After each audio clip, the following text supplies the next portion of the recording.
Isang Pinoy ang nawawala sa flash flood sa Nepal ayon sa Nepal Tourism Board.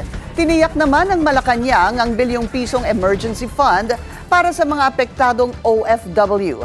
Narito ang agenda report ni Ivy Reyes. As of this morning, August 27, wala pang naiuulat na Filipino casualties sa Nepal kung saan mistulang inanaro ng baha ang Nepal-Tibet border ng China matapos gumuho ang glacier sa Himalayas. Base sa pinakahuling tala ng kanilang disaster agency, umakyat na sa halos 1,500 individuals ang nawawala habang higit 160 katao naman ang patay. Ang kanyang mensahe ay nakakalungkot ang ganitong pangyayari at patuloy nating ipagdasal ang maging magandang kondisyon ng mga tao na naapektuhan ng kalamidad sa Nepal. Ayon sa Department of Foreign Affairs at Overseas Workers Welfare Administration o OWA, may 128 Filipinos ang naninirahan sa Nepal. Karamihan ay mga babaeng kasal sa mga Nepalese. Sa numerong ito, 18 naman ay OFW. Bandang alas 9 ng umaga, local time kahapon, nagsimula ang baha at mudslide sa Nepal-Tibet border at ayon sa mga otoridad, umapaw ang Botikoshi River.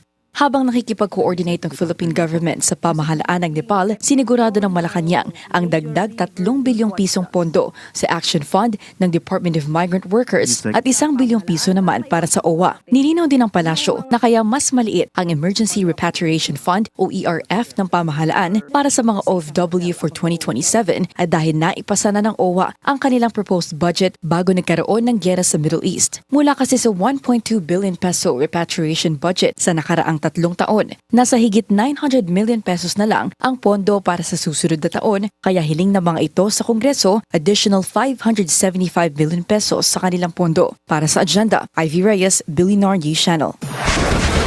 Nagpaabot ng pakikiramay si Pangulong Bongbong Marcos sa mga naapektuhan ng flash flood sa Nepal.